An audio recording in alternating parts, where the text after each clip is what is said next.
curso do Saber Direito desta semana é de Direito do Trabalho. Você vai aprender sobre o meio ambiente do trabalho, a segurança e a saúde do trabalhador, o que diz a legislação sobre as atividades perigosas e insalubres. E ainda, conheça e entenda o conceito e os gêneros de acidente de trabalho. As aulas são com a professora Fernanda Rocha.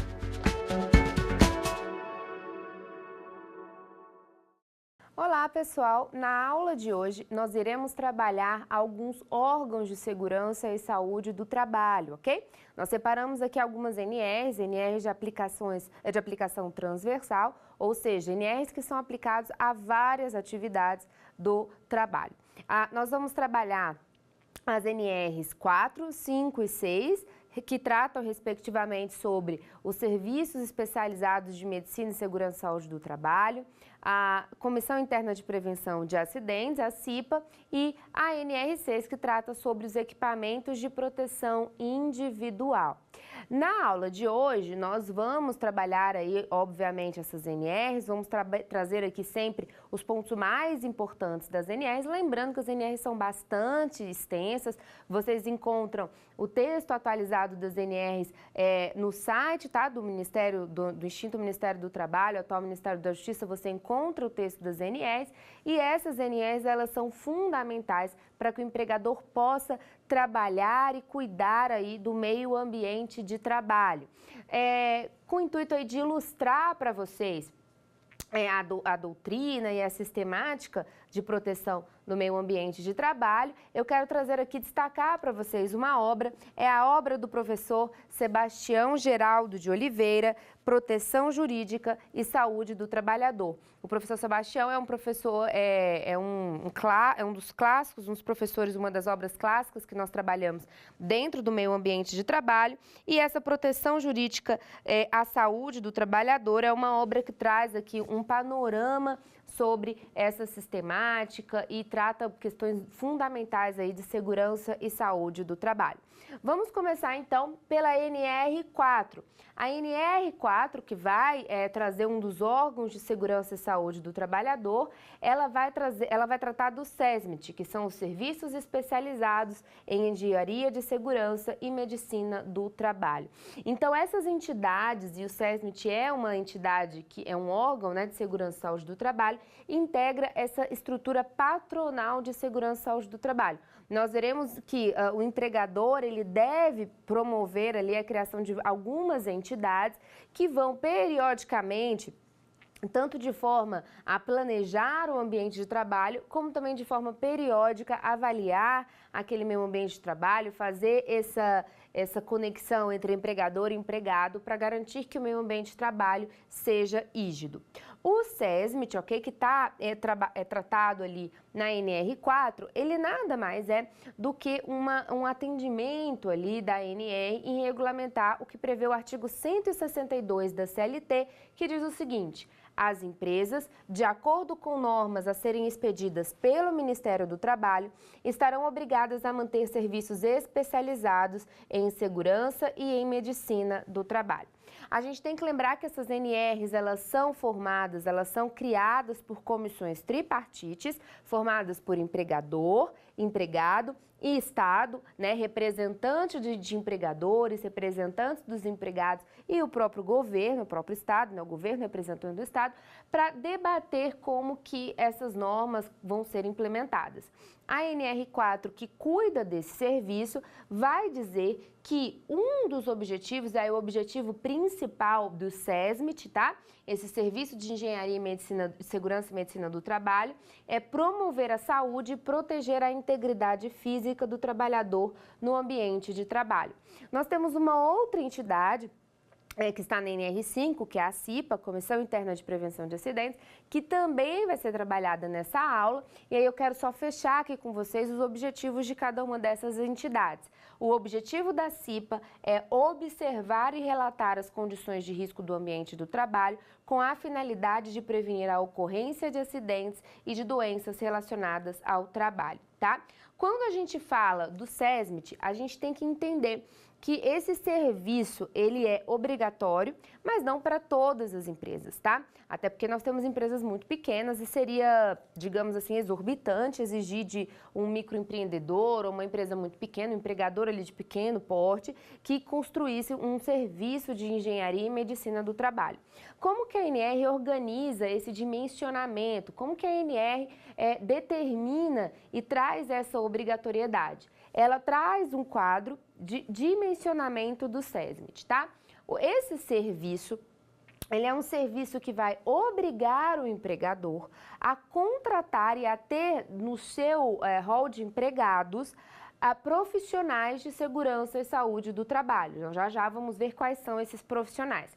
E a ANR traz um dimensionamento. Então, só a título de ilustração, para estabelecimentos ali que têm empregados de 50 a 100 empregados, por exemplo, só vai ser exigido algum profissional de saúde. Nós veremos, né, que no caso vai ser um técnico, um engenheiro, um auxiliar de enfermagem e um enfermeiro do trabalho e um médico do trabalho, se estiver dentro do grau de risco 4. Então, como que essa ANR organiza? Ela vai fazer um quadro organizando a quantidade de empregados que aquele estabelecimento possui conforme o risco daquela atividade. Então, a ANR ela vai analisar o grau de risco da atividade do empregador, né? A gente tem que lembrar que nós temos um CNAE que classifica o risco de cada atividade.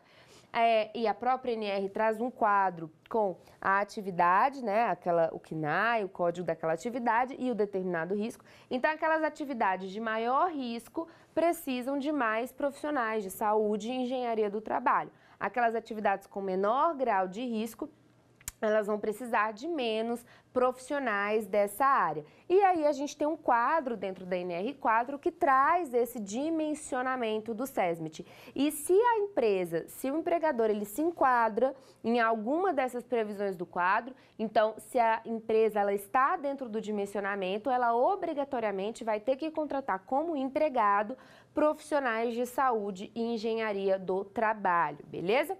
Continuando aqui, então só para a gente fechar essa ideia, o SESMIT é vinculado ao grau de risco a que a empresa se classifica, tá? Esse grau ele é definido pelo CNAE, que é a Classificação Nacional de Atividade Econômica, a qual a empresa se enquadra e do número de empregados que ela possui. Nós temos grau de risco 1, 2, 3 e 4, tá? Para esse dimensionamento do SESMIT. E no 4.2, que está lá nos anexos da ANR, nós temos esse quadro mostrando o dimensionamento. Quem quiser analisar detalhadamente, basta ir até a NR4, que vai ter o quadro com esse dimensionamento e as atividades correspondentes.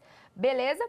Quando a gente fala do SESMIT, que é esse serviço, né, de medicina, engenharia e segurança do trabalho, a gente tem que analisar quais são os profissionais que o SESMIT traz como obrigatórios, tá? Quais são os profissionais que o SESMIT trabalha e que vai determinar que, a depender do dimensionamento, o empregador tenha necessariamente que contratar. Nós temos 5 profissionais, tá? 3 de nível superior, 2 de nível médio. Os profissionais de nível superior são engenheiro de segurança no trabalho, médico do trabalho e o enfermeiro do trabalho, tá? São profissões, muitas vezes especializações ali ligadas à saúde do trabalhador. E nós temos os profissionais de nível médio, que são o técnico de segurança no trabalho e auxiliar ou técnico de enfermagem no trabalho. Os profissionais de saúde de nível superior, tá? Que são o médico, o enfermeiro e o engenheiro de saúde no trabalho, eles têm ali uma jornada entre 3 e 6 horas. Eles têm que obrigatoriamente ter essa jornada e aí a própria NR4 vai determinar ali como cada empresa vai ter que organizar a jornada desse profissional. Ou seja, a empresa, se ela é obrigada a ter um médico do trabalho como empregado, aquele médico do trabalho ele tem uma jornada a cumprir dentro daquela empresa, ok? E os profissionais de nível médio, eles teriam ali uma jornada de 8 horas. Eu quero ler aqui com vocês, e aí porque é muito importante, entendimentos do TST sobre o SESMIT, tá? Nós temos um precedente normativo do TST, de número 70, que diz o seguinte: o dimensionamento do SESMIT deve estar de acordo com o grau de risco da atividade efetivamente realizada no estabelecimento, que pode ser constatada em inspeção do trabalho, irregular o dimensionamento que considerou o grau de risco correspondente ao CNAE declarado pelo empregador, mas se mostrou inadequado ao risco constatado no local de trabalho, atuação procedente. Ou seja, o próprio TST, pessoal, ele traz a ideia de que não basta que para esse dimensionamento você analise apenas o grau de risco, você também tem que analisar a quantidade de empregados. E o empregador, ele deve ter esse serviço se enquadrar nas situações que a NR4 prevê. Ou seja, como entidade de segurança e saúde do trabalho, o empregador que está enquadrado dentro das previsões da NR4, obrigatoriamente, esse empregador terá que contratar profissionais de saúde e segurança do trabalho para estarem na empresa e para garantirem, por exemplo, que o trabalho seja realizado de forma rígida, segura e saudável para o trabalhador. Beleza? Eu quero ler aqui com vocês o item 4.1 da NR4, que vai trazer essa ideia aqui do SESMIT pra gente. Olha o que diz o item 4.1, tá? Serviços especializados em engenharia de segurança e em medicina do trabalho. As empresas privadas e públicas, os órgãos públicos da administração direta e indireta e dos poderes legislativo e judiciário que possuam empregados regidos pela CLT manterão obrigatoriamente serviços especializados em engenharia de segurança e em medicina do trabalho, com a finalidade de promover a saúde e proteger a integridade do trabalhador no local de trabalho. Ou seja, qual é o objetivo do SESMIT? O objetivo do SESMIT é garantir que o trabalhador esteja protegido, que o trabalhador esteja assegurado por profissionais de saúde e segurança do trabalho para aquelas atividades e principalmente as atividades de maior risco, tá? Para fins de dimensionamento, tem que lembrar necessariamente dos quadros da NR4, tá? Para fechar aqui essa ideia do dimensionamento, o item 4.21 da NR4 traz uma ideia muito interessante só para a gente fixar. Para fins de dimensionamento, os canteiros de obras e as frentes de trabalho com menos de 1.000 empregados e situados no mesmo estado, território ou DF não serão considerados como estabelecimentos, mas como integrantes da empresa de engenharia principal responsável, a quem caberá organizar os serviços especializados em engenharia, de segurança e saúde do trabalho. O que eu quero mostrar aqui para vocês, tá? E é óbvio que é sempre interessante ler a NR4, ela é um pouquinho extensa, mas é interessante a leitura. Mas o que eu quero mostrar para vocês? A regra, e sempre que nós formos tratar de dimensionamentos aqui dentro do meio ambiente de trabalho, é sempre interessante que você analise se esse dimensionamento ele é feito por estabelecimento, ou seja, por local físico, área daquela empresa, ou se ele é feito por região, ou se ele é feito pela quantidade de empregados da empresa como um todo. Quando a gente fala de SESMIT, desse serviço, para você analisar e para você conseguir enquadrar o empregador dentro da NR4, a regra é que você vai analisar o estabelecimento por si só. Então, você vai analisar quantos empregados tem naquele estabelecimento e qual é a atividade principal daquele estabelecimento para enquadrar no grau de risco. Então, você vai analisar o grau de risco da atividade por meio do CNAE e o número de empregados do estabelecimento. No entanto, a própria NR4 traz algumas exceções, porque ela traz a regra que é o SESMIT individual ou por estabelecimento, mas ela também traz outras 3 espécies de SESMIT, que é o centralizado, tá? E aí ela traz canteiros de obra, as empresas de grau de risco 1, o serviço único e as empresas de grau de risco 2, 3 e 4, mas só para algumas atividades específicas. Ela traz a possibilidade do empregador utilizar mais de um estabelecimento e ali às vezes montar um SESMIT que vai atender mais de um estabelecimento. Óbvio que observando regras específicas. E nós temos aquele SESMIT sazonal, que seriam serviços pensados para atividades que são de fato sazonais, às vezes um canteiro de obras que vai ali funcionar por determinado período, durante uma determinada construção, então você poderia também ter esses serviços de forma sazonal. Ok? Pessoal, eu quero aqui fechar com vocês essa ideia do SESMIT, tá? E para isso, eu queria que a gente resolvesse uma questão. Lembrando, antes de resolver a questão, que um dos pontos mais importantes, tá? Quando a gente vai falar desse serviço, é o ponto relacionado aos profissionais, tá? Então, a dica é sempre lembrar que nós temos 3 profissionais de nível superior, o médico, o enfermeiro e o engenheiro de segurança e saúde do trabalho, médico do trabalho, enfermeiro do trabalho, e 2 profissionais de nível médio, o técnico, tá, em segurança do trabalho e o auxiliar ou técnico de enfermagem do trabalho, ok? Então, vamos aqui resolver uma questão para fechar e fixar aqui o conteúdo de SESMIT. Vamos lá.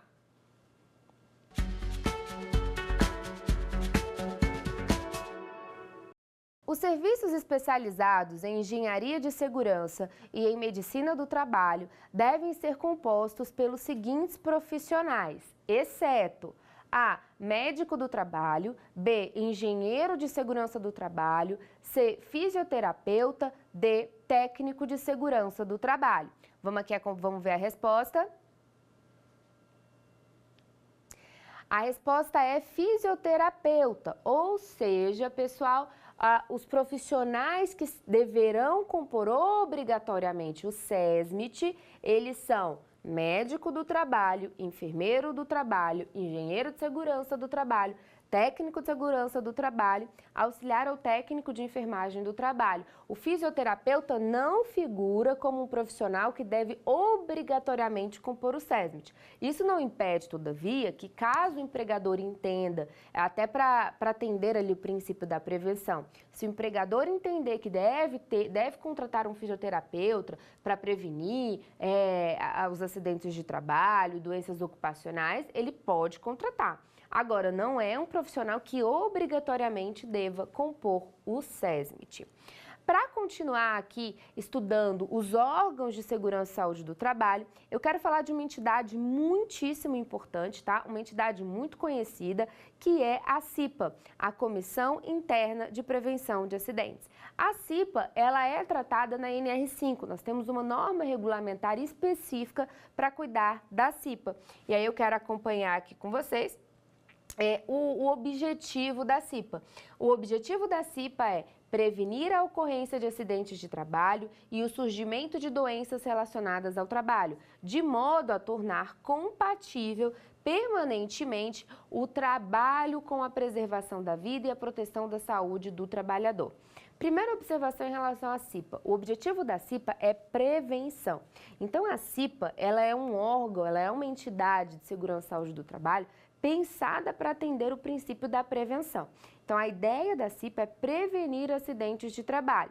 A CIPA, pessoal, ela não faz planos, tá? Então, ela não vai elaborar PSMSO, ela não vai elaborar PPRA, que são planos e programas de segurança e saúde do trabalho. Ela vai prevenir acidentes de trabalho.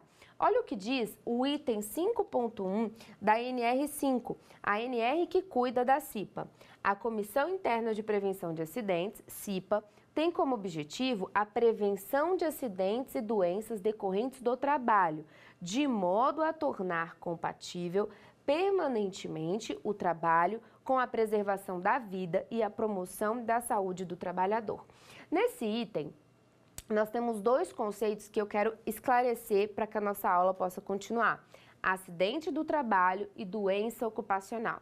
Quando nós falamos de acidente de trabalho, nós temos que lembrar que o acidente de trabalho, ele é aquele acidente que ocorre, né, no local de trabalho. Nós temos como acidente típico, nós vamos ver na aula de acidente de trabalho que nós temos acidentes de trabalho equiparados, tá? Que não necessariamente precisam ocorrer no local de trabalho, mas a ideia é que o acidente de trabalho é aquele acidente que ocorre e que incapacita, mesmo que temporariamente, o trabalhador para o trabalho. E nós temos a ideia de doença ocupacional. Doença ocupacional é um conceito muito importante e as doenças ocupacionais são consideradas acidentes de trabalho equiparados. Então, as doenças ocupacionais, elas se equiparam a acidente de trabalho para todos os fins, para fins de estabilidade, indenização. Nós veremos isso na aula de acidente de trabalho. Mas nós precisamos fechar esse conceito e a ideia de que doença ocupacional, ela pode ser equiparada, ela é, na verdade, acidente de trabalho equiparado, ok? A doença ocupacional, ela pode se dividir em 2 espécies. a doença do trabalho e a doença profissional. Qual a diferença entre as duas? A doença profissional, ela é ligada a uma atividade específica, ela está ligada a uma profissão específica, tá? Nós temos, a Previdência Social estabelece o NTEP, que é o Nexo Técnico Epidemiológico, ligando algumas profissões a doenças mais recorrentes naquela profissão. Então, quando nós falamos em doença profissional, nós estamos falando de uma doença que é ligada à profissão, a determinada profissão, a determinada atividade. Agora, doença do trabalho é uma doença ocupacional que não ocorre em função da profissão, mas sim em razão do trabalho e da maneira como aquele trabalho está sendo prestado. Qualquer profissão naquela condição, por exemplo, poderia sofrer essa doença do trabalho. A doença do trabalho ela está muito mais ligada ao meio ambiente de trabalho do que à profissão e atividade específica. E a CIPA, que é a Comissão Interna de Prevenção de Acidentes, além de prevenir acidentes de trabalho típicos, também objetiva prevenir os acidentes de trabalho equiparados, tá? Então, a CIPA também vai ter ali como objetivo a prevenção de acidentes de trabalho e dos acidentes de trabalho equiparados, ok? Vamos continuar aqui. A CIPA, ela tem uma previsão na própria CLT, tá? Que manda ali para as NRs essa regulamentação mais específica. Mas o artigo 163 da CLT já trata um pouco de forma genérica, obviamente, da CIPA. Olha o que diz o 163 da CLT. Será obrigatória a constituição de Comissão Interna de Prevenção de Acidentes, de conformidade com instruções expedidas pelo Ministério do Trabalho, nos estabelecimentos ou locais de obra nelas especificadas. O Ministério do Trabalho regulamentará as atividades, a composição e o funcionamento das CIPAs. Lembrando que o Ministério do Trabalho, agora extinto, tá? Essas funções que antes eram do Ministério do Trabalho passaram para secretarias especiais do Ministério da Justiça, ok? Mas nada mudou em relação às NRs. As NRs, elas continuam tendo força e regulamentando a CIPA. O 164 da CLT diz o seguinte: cada CIPA será composta de representantes da empresa e dos empregados, de acordo com os critérios que vierem a ser adotados na regulamentação de que trata o parágrafo único do artigo anterior. Ou seja, a própria CLT nos remete à NR5 para entender como que vai ser feita o dimensionamento da CIPA. E no parágrafo 2º, ele fala o seguinte: os representantes dos empregados, titulares e suplentes serão eleitos em escrutínio secreto, do qual participem, independentemente de filiação sindical, exclusivamente os empregados interessados. Parágrafo 3º, o mandato dos membros da CIPA terá a duração de 1 ano, permitida uma reeleição. Primeiro ponto que eu quero aqui chamar a atenção. A CIPA, que é essa Comissão Interna de Prevenção de Acidentes, ela vai ser dimensionada, ela vai ser composta por representantes dos empregados da empresa e do empregador. Então, o empregador também vai ter representante entre os trabalhadores, tá? O próprio empregador escolhe empregados que vão representar o empregador nessa comissão e os empregados vão eleger os representantes que irão atuar ali em favor dos empregados. Então, primeira observação: enquanto os representantes do empregador, eles serão escolhidos pelo próprio empregador, o representante dos empregados, ou mais de um representante, eles serão eleitos pelos empregadores, tá? Ou pelos empregados, perdão. A NR5, ela delimita, ela regulamenta esse processo eleitoral. É, de fato, um processo eleitoral dos representantes dos empregados. E agora, a primeira informação importante: o mandato dos membros eleitos da CIPA terá a duração de 1 ano, permitida uma reeleição. Então, no momento que aquele empregado ele é eleito para representar os empregados na CIPA, ele terá um mandato de 1 ano e poderá ser reeleito. Ok? Parágrafo 4º.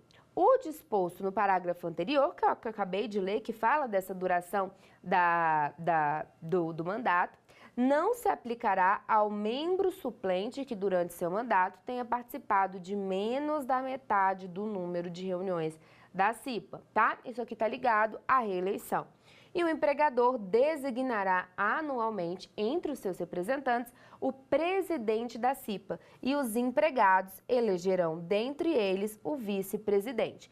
Então, além de eleger os seus representantes, tá? Os empregados também vão eleger o vice-presidente, porque o presidente da CIPA será escolhido dentre os representantes do empregador pelo próprio empregador. Enquanto os representantes do empregador eles são escolhidos e dentre eles o empregador escolhe o presidente, os representantes dos empregados são eleitos e dentre eles os empregados vão eleger o vice-presidente, tá? O 165 da CLT ainda diz o seguinte: os titulares da representação dos empregados nas CIPAs não poderão sofrer despedida arbitrária, entendendo-se como tal a que não se fundar em motivo disciplinar, técnico, econômico ou financeiro.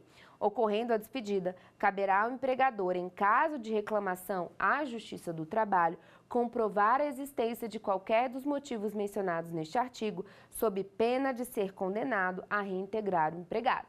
Aqui, pessoal, é um erro muito comum que os alunos costumam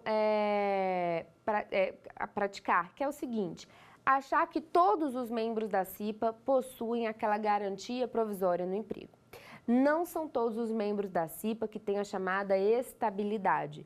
Só terá estabilidade, ou seja, não poderá ser dispensado de forma arbitrária, e não ser dispensado de forma arbitrária não pode ser dispensado de maneira alguma, exceto se o empregador provar motivo disciplinar, técnico, econômico ou financeiro, tá?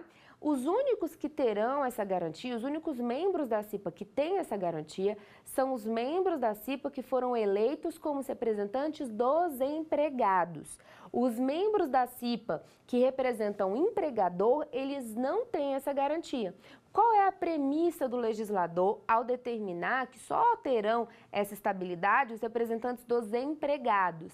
Primeiro, a ideia de que eles passaram por um processo de eleição, eles foram eleitos. E segundo, os representantes dos empregadores foram escolhidos pelo empregador. Então, não há que se falar, por exemplo, uma possível perseguição do empregador em relação àqueles empregados que ele mesmo escolheu para representá-lo na CIPA. A estabilidade, essa proteção de garantia provisória do emprego, ela objetiva dar mais liberdade ao membro da CIPA. A ideia aqui, pessoal, é que o membro da CIPA, que é eleito, que representa o empregado, não deixe de agir por medo de perder o emprego. Então, que ele se sinta livre para atuar e para apresentar ali ao empregador as questões relativas à segurança e saúde do trabalho. A gente vai ver que a CIPA, ela tem diversas atribuições, né, objetivando sempre a prevenção dos acidentes de trabalho típicos e atípicos, mas ela tem uma atividade muito ativa no que concerne, por exemplo, a informar o empregador que determinado equipamento não é bom, que determinado equipamento não está surtindo efeito, que o ambiente de trabalho, o meio ambiente de trabalho está com algum defeito, não está conseguindo garantir ali a segurança e a saúde que o trabalhador precisa. Então, se lembrem, isso é muito importante, só terão estabilidade os membros da CIPA que representam os empregados, que são eleitos, tá? Porque os membros que representam o empregador, esses não terão estabilidade, eles serão escolhidos, enquanto os membros dos empregados, os representantes dos empregados, são eleitos, ok? Ainda falando de estabilidade, né? A própria Constituição Federal, lá no ADCT, tá? Os Atos Constitucionais de Disposição Transitória, no seu artigo 10, afirma o seguinte: até que seja promulgada a lei complementar a que se refere o artigo 7º, inciso 1º da Constituição, inciso 2º, fica vedada a dispensa arbitrária ou sem justa causa do empregado eleito para cargo de direção de comissões internas de prevenção de acidentes, desde o registro de sua candidatura até 1 ano após o final do mandato. Então, é muito importante que nós tenhamos em mente a duração dessa estabilidade, tá? Que está lá no artigo 10 do ADCT.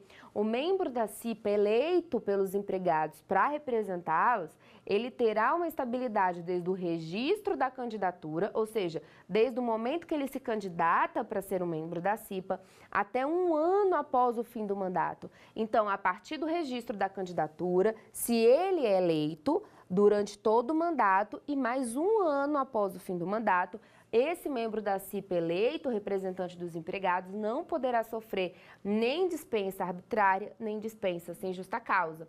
É muito comum perguntarem assim, o presidente da CIPA possui estabilidade? Errado. Por que o presidente da CIPA não possui estabilidade? Porque nós já vimos, o presidente da CIPA é escolhido como um membro representante do empregador. E nós vimos que um membro representante do empregador não tem estabilidade. Como o vice-presidente é quem terá ali a incumbência de representar os empregados, que é eleito pelos empregados, só o vice-presidente teria estabilidade, não o presidente, ok? Continuando aqui, vamos entender como é que é feito o dimensionamento da CIPA.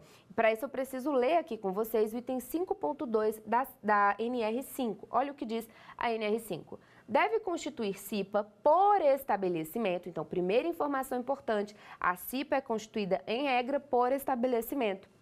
E mantê-la em regular funcionamento, as empresas privadas, públicas, sociedades de economia mista, órgãos da administração direta e indireta, instituições beneficentes, associações recreativas, cooperativas, bem como outras instituições que admitam trabalhadores como empregados.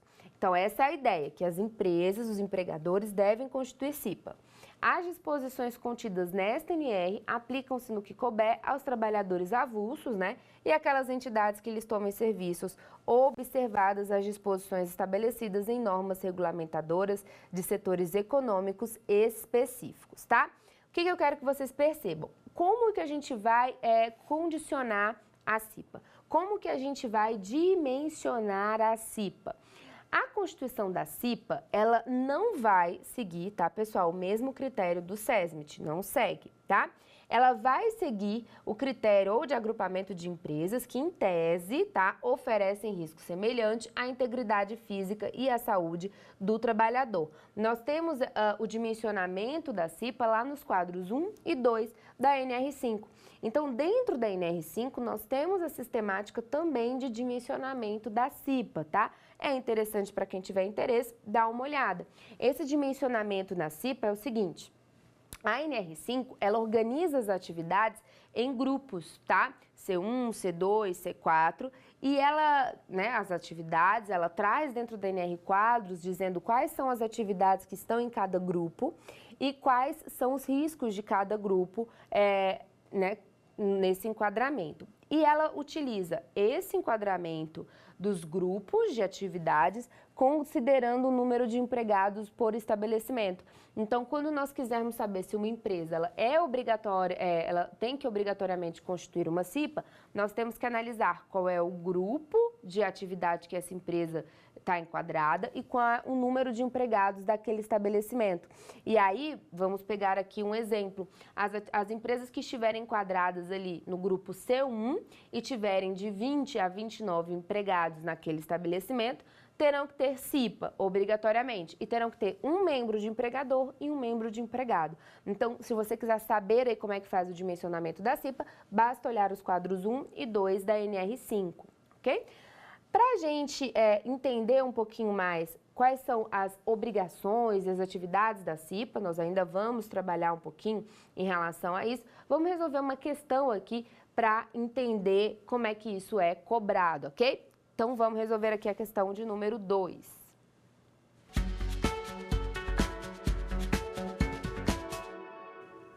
São atribuições da CIPA, Comissão Interna de Prevenção de Acidentes, exceto a. Elaborar plano de trabalho que possibilite a ação preventiva na solução de problemas de segurança e saúde no trabalho, exceto nas áreas não insalubres. B. Identificar os riscos do processo de trabalho e elaborar o mapa de riscos com a participação do maior número de trabalhadores com assessoria do SESMIT, onde houver. C, participar da implementação e do controle de qualidade das medidas de prevenção necessárias, bem como da avaliação das prioridades de ação dos locais de trabalho. D, realizar, periodicamente, verificações nos ambientes e condições de trabalho, visando a identificação de situações que venham a trazer riscos para a segurança e saúde dos trabalhadores. Vamos ver aí qual é a resposta? Exceto aí a letra A. Então, não é atribuição da CIPA elaborar plano de trabalho que possibilite a ação preventiva na solução de problemas de segurança e saúde no trabalho, exceto nas áreas não insalubres, ok? Pessoal, é muito importante que a gente firme aqui a ideia de que a CIPA ela vai identificar quais são os riscos de saúde ocupacionais, ela vai elaborar projetos e planos, mas ela não vai estabelecer o plano propriamente dito, ela vai sugerir, identificar e trazer ali informações para os empregadores, ok? Continuando aqui na CIPA, para a gente entender e até perceber como que o TST vem se manifestando sobre essa estabilidade, eu quero ler aqui para vocês a súmula 339 do TST, que fala da estabilidade do membro da CIPA. Olha o que diz a súmula 339 do TST. O suplente da CIPA goza da garantia de emprego prevista no artigo 10, inciso 2º, alineado à DST, a partir da promulgação da Constituição Federal de 88. Então, o TST firmou o entendimento que não só o titular ali do mandato da CIPA, mas o seu suplente também necessariamente vai ter essa estabilidade a partir do registro da candidatura até um ano após o final do mandato. Então, tanto o titular do mandato quanto o seu suplente, quando o empregado ele vai votar, ele está também, além de eleger ali o titular, vai eleger o suplente, e ambos terão essa estabilidade do registro da candidatura até um ano após o fim do mandato. Inciso 2º da súmula. A estabilidade provisória do CIPeiro não constitui vantagem pessoal, mas garantia para as atividades dos membros da CIPA, que somente tem razão de ser quando em atividade a empresa. Extinto o estabelecimento, não se verifica a despedida arbitrária, sendo impossível a reintegração e indevida a indenização do período estabilitário.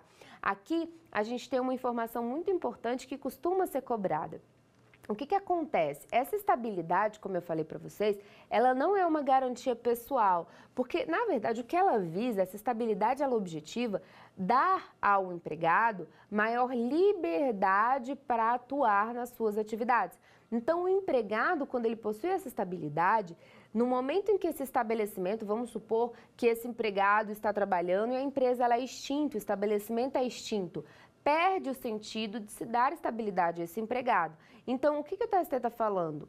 Se esse empregado membro da CIPA, ele está no estabelecimento e esse estabelecimento é extinto, ele poderá sim ser dispensado, porque essa garantia provisória de emprego, ela não é pessoal, ela é uma garantia em razão da atividade de membro da CIPA. No momento em que o estabelecimento é extinto, a CIPA é extinta e perde-se aí o sentido de dar essa estabilidade ao empregado. Continuando aqui, eu quero falar um pouco sobre as atribuições da CIPA, que foi até um tema que a questão que nós acabamos de trabalhar introduziu aqui pra gente. Olha o que diz o ponto 5.17. Cabe ao empregador proporcionar aos membros da CIPA os meios necessários ao desempenho de suas atribuições, garantindo tempo suficiente para a realização das tarefas constantes do plano de trabalho. A CIPA, ela vai elaborar um plano de trabalho para conseguir efetivar essa prevenção de acidentes e de doenças ocupacionais. E o empregador, ele deve garantir que os membros da CIPA tenham um tempo ali para realizar as atividades que estão previstas no plano de trabalho. Por isso que esses trabalhadores têm estabilidade, porque eles vão utilizar ali o horário de trabalho para garantir e para realizar as atividades que estão previstas na CIPA, no plano de trabalho da CIPA. Então, ele precisa ter uma certa garantia ali provisória de emprego de fato. Quando a gente vai falar sobre as obrigações dos empregados, dos trabalhadores, olha o que a NR5 diz. Cabe aos empregados participar da eleição de seus representantes, colaborar com a gestão da CIPA, indicar à CIPA, ao SESMIT, ao empregador situações de risco e apresentar sugestões para a melhoria das condições do trabalho, observar e aplicar no ambiente de trabalho as recomendações quanto à prevenção de acidentes e doenças decorrentes do trabalho. Então, a NR5 está dizendo para a gente que não só os membros da CIPA, mas os próprios trabalhadores do estabelecimento, eles têm obrigação de colaborar tanto com a CIPA quanto com o SESMIT. Então, o trabalhador, ele percebendo ali que há uma área de risco, que há um EPI que não está funcionando, ou um EPC que não está ali cumprindo seu papel, o empregado, o trabalhador, ele tem uma obrigação de colaborar, de informar a CIPA e ao SESMIT. Continuando aqui, cabe ao presidente da CIPA. Lembrando que o presidente da CIPA é um membro escolhido pelo empregador. Olha o que a NR5 traz como obrigação e atribuição do empregado, do membro da CIPA, do presidente da CIPA. Cabe ao presidente da CIPA convocar os membros para as reuniões da CIPA, coordenar as reuniões da CIPA, encaminhando ao empregador e ao SESMIT quando houver as decisões da comissão, manter o empregador informado sobre os trabalhos da CIPA, coordenar e supervisionar as atividades de secretaria e delegar atribuições ao vice-presidente. E caberá ao vice-presidente, nós já vimos que é eleito pelos empregados, executar atribuições que lhe forem delegadas e substituir o presidente nos seus impedimentos eventuais ou nos seus afastamentos temporários, ok? A gente tem aqui, para fechar essa ideia, né, da CIPA, como que a CIPA vai funcionar, tá? Ela terá reuniões ordinárias mensais, você vai ter um calendário pré-estabelecido no plano de trabalho para essas reuniões, tá, periódicas da CIPA. E essas reuniões ordinárias, elas serão realizadas durante o expediente normal da empresa e em local apropriado. Lembrando que o empregador não pode descontar nada, não pode punir o trabalhador por estar participando ali da reunião da CIPA. Então, o empregado que é membro da CIPA, ele vai participar das reuniões e as reuniões ordinárias elas serão realizadas no horário de trabalho, tá, pessoal? Isso é muito importante. Fechando aqui, pessoal, a ideia da CIPA, tá? Fechando esse órgão importantíssimo que é a Comissão Interna de Prevenção de Acidentes. É muito cobrado, é muito importante que nós lembremos aqui esse dimensionamento, tá? Então, quem tiver interesse, ler aí, dar uma olhada nos quadros 1 e 2 da NR5, que traz o dimensionamento da CIPA, relacionando as atividades que são organizadas aqui em grupos, tá? C1, C2, C3, C4. Observando também o número de empregados daquele estabelecimento. Então, a regra é que a CIPA seja organizada por estabelecimento, seja dimensionada por estabelecimento. Uma vez que essa empresa ela se enquadra nesse dimensionamento, ela obrigatoriamente terá que estabelecer essa CIPA, então vai ter que ter eleição ali para os representantes dos empregados e a empresa vai ter que indicar os representantes do empregador. Outra questão importantíssima é a estabilidade, tá? Os membros da CIPA, que são eleitos pelos trabalhadores, aí incluso o próprio vice-presidente, eles terão estabilidade, né, uma garantia provisória de emprego do registro da candidatura até um ano após o final do mandato, só podendo aí ser dispensado ou por uma motivação de extinção do estabelecimento ou ali por uma motivação específica. Beleza? Então, a CIPA é algo bem tranquilo e um órgão aí de segurança e saúde do trabalho. Vamos falar agora de uma NR muito importante para a segurança e saúde do trabalho, que é a NR6, que fala sobre os equipamentos de proteção individual. A primeira ideia que eu quero fechar aqui com vocês é que o EPI, o equipamento de proteção individual, ele deve ser uma medida residual. O empregador, ele só pode apelar para o EPI depois que ele tentou ali medidas de segurança coletiva, medidas de organização do trabalho. Se nada disso der resultado, aí sim o empregador deve apelar para o EPI, ok? O EPI, ele é delimitado e regulamentado pela NR de número 6, tá? E qual é o objetivo e a ideia da NR6, tá? É adequar as medidas voltadas para a organização do ambiente de trabalho, né? E a própria NR registra que a utilização do EPI, ela é residual, tá? O EPI seria a última barreira entre o risco potencial e o trabalhador. É como se fosse a última barreira de um filtro entre o risco e o trabalhador. E aí, nós temos uma hierarquia das medidas de proteção. Medidas de proteção coletiva, medidas administrativas, organização do trabalho e só então o EPI, tá? A CLT, ela trata do EPI, tá? O EPI, a NR6, ela é feita, ela é elaborada sob o mandamento da CLT, que no seu artigo 166 afirma o seguinte: a empresa é obrigada a fornecer aos empregados gratuitamente equipamento de proteção individual adequado ao risco e em perfeito estado de conservação e funcionamento, sempre que as medidas de ordem geral não ofereçam completa proteção contra os riscos de acidentes e danos à saúde dos empregados.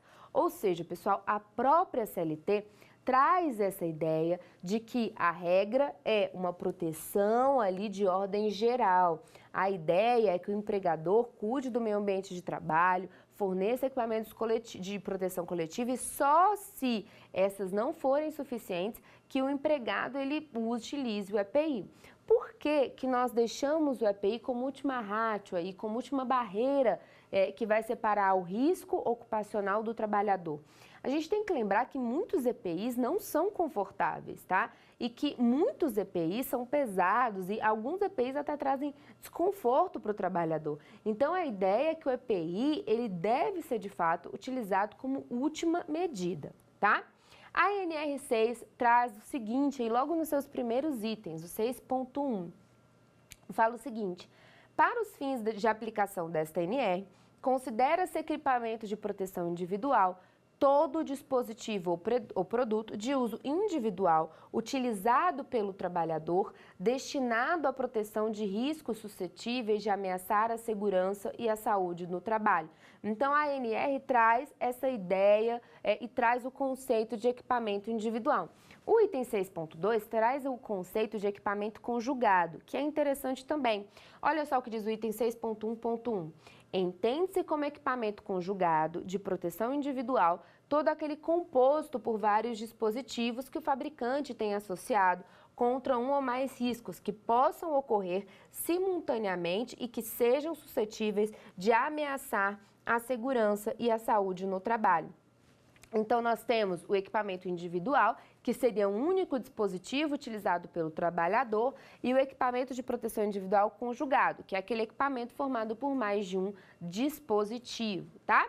E aí nós temos o sistema também de proteção individual. Aí a gente tem como exemplo o sistema de segurança, por exemplo, o cinto, né, de segurança e o dispositivo de ancoragem, que seriam vários dispositivos ali independentes que são utilizados como um sistema para proteger o trabalhador de um determinado risco, tá?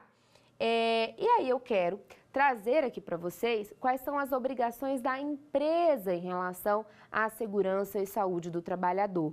A NR6, ela traz as obrigações do empregado e do empregador, que são importantíssimas. Quais são as obrigações que o empregador e o empregado têm em relação ao EPI? Vamos começar pelas obrigações do empregador.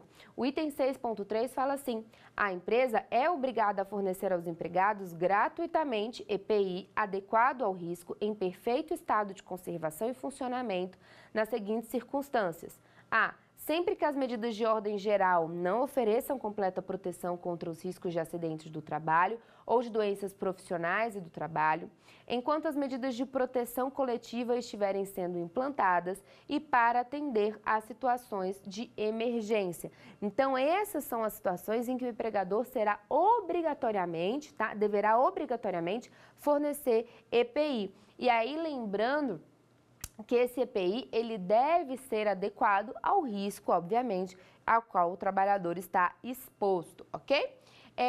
Continuando aqui, pessoal, quais são as responsabilidades ainda do empregador? O empregador, ele deve adquirir, né, o EPI adequado ao risco da atividade, ele deve exigir o uso do EPI pelo empregado. Então, além de fornecer o EPI ao empregado, o empregador, ele deve exigir o uso e fiscalizar que o empregado está utilizando o EPI, tá? Ele deve fornecer ali o EPI em ótimo estado, sem cobrar nada. Esse EPI ele deve ser fornecido de forma gratuita ao empregado, tá? Deve fornecer ao trabalhador somente EPI aprovado pelo órgão nacional competente, ok? Orientar e treinar o trabalhador sobre o uso adequado, guarda e conservação. Substituir imediatamente quando danificado ou extraviado. Responsabilizar-se pela higienização e manutenção periódica e comunicar ao MTE qualquer irregularidade observada. E também registrar ali o seu fornecimento, podendo ser adotados livros, fichas ou sistemas econômicos. Vamos agora entender quais são as responsabilidades do trabalhador em relação ao EPI, porque o empregado também tem obrigações em relação ao EPI. Deixa eu só pegar aqui.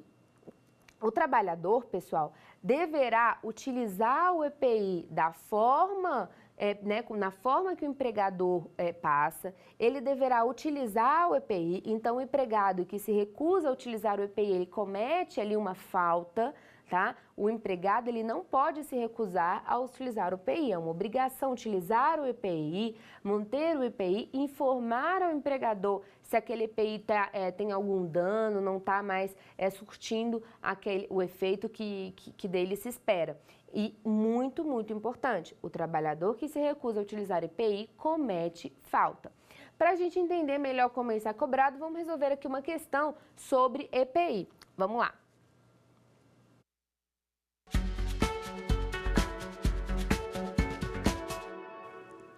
Quanto às responsabilidades do trabalhador em relação ao EPI, assinale a alternativa incorreta. A. Estabelecer critérios próprios de uso. B. Responsabilizar-se pela guarda e conservação. C. Usar, utilizando apenas para a finalidade a que se destina. D. Comunicar ao empregador qualquer alteração que o torne impróprio para uso. Vamos ver aí qual foi a resposta. Letra A, tá? Então, não é uma responsabilidade do trabalhador estabelecer critérios próprios de uso, ok? Óbvio, isso é óbvio, né, pessoal? O empregado, ele não pode ali determinar como que ele vai utilizar o EPI, porque o EPI, ele faz parte de um sistema muito maior de prevenção de riscos e acidentes, que é analisado em programas por profissionais habilitados. E esse programa são esses profissionais que determinam e delimitam como que o EPI deve ser utilizado. Então, o trabalhador, ele deverá necessariamente utilizar aquele EPI da maneira como o empregador determina, exclusivamente para o fim que aquele EPI é destinado. Então, o empregado ele não pode utilizar o EPI para um outro fim ou de uma maneira diversa, não pode determinar a maneira de utilização. Deve informar ao empregador quando aquele EPI possui algum defeito ou está ali um pouco velho demais, passou do prazo da validade e tem necessariamente a obrigação de utilizar EPI. É falta grave, inclusive, o empregado se recusar a utilizar EPI. Obviamente que só será falta grave se essa recusa não for fundamentada. Se a recusa do empregado em utilizar o EPI for razoável, for fundamentada ali, às vezes, o incômodo, o EPI ele é menor, ou ele não está no tamanho adequado, ele passou do prazo da validade, essa aí seria uma recusa justificada. Ok? Pessoal, então aqui para a gente entender essa sistemática, tá? Dos órgãos, das entidades de proteção e segurança, né, do trabalho, aqui nós destacamos o SESMIT, tá? O Serviço de Engenharia de Segurança e de Medicina do Trabalho, a CIPA, a Comissão Interna de Prevenção de Acidentes, duas entidades importantíssimas para essa sistemática de proteção de segurança e saúde do trabalho. A gente precisa lembrar que essas entidades, tanto o SESMIT quanto a CIPA, não serão obrigatórias em todas as empresas, em todas as atividades. Nós temos quadros de dimensionamentos nas respectivas NRs. Então, tanto na NR4, que cuida do SESMIT, quanto na NR5, que cuida da CIPA, nós temos os quadros de dimensionamento. Então, para nós sabermos se a empresa tem que obrigatoriamente firmar essa entidade, elaborar e manter o funcionamento daquela entidade na empresa, nós teremos que analisar se há ali o enquadramento nesses quadros de dimensionamento, tá? Lembrando que a ideia é que elas sejam dimensionadas por estabelecimento, então nós temos que analisar para o SESMIT o risco de atividade, né, o risco da atividade ali, que é organizado conforme o CNAE, que é a classificação nacional, né, dessas atividades, e o número de empregados. Para a CIPA, nós temos que analisar em qual grupo de risco aquela atividade, aquela empresa se encontra. Nós temos grupos, né? Grupos de atividade, C1, C2, C3, C4, e temos que analisar a quantidade, o número de empregados também por estabelecimento em regra, tá? Quando a gente fala da CIPA, e antes, aliás, de entrar na CIPA, um ponto importante do SESMIT, quais são os profissionais que deverão obrigatoriamente compor o SESMIT, tá?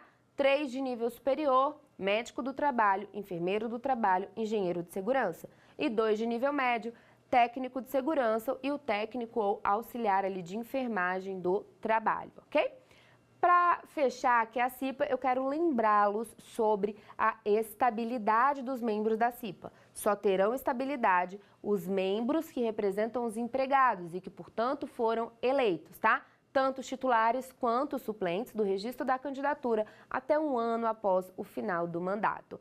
Pessoal, lembrar aí que o EPI deve seguir as regras, tá, da NR6 e que o EPI é a última ratio, a última barreira ali entre o risco e o trabalhador.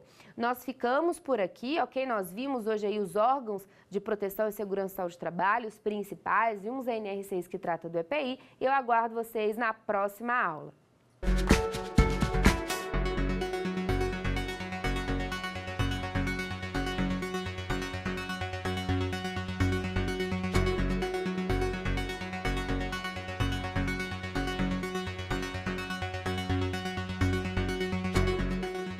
Gostou das aulas? Você pode dar sugestões de temas que quer aprender no Saber Direito. Escreva pra gente, o nosso e-mail é saberdireito@stf.jus.br ou entre em contato pelo nosso WhatsApp. O número é este que aparece na tela. Você também pode estudar pela internet. É só acessar tvjustiça.jus.br e ainda reveja as nossas aulas no canal do YouTube, TV Justiça Oficial.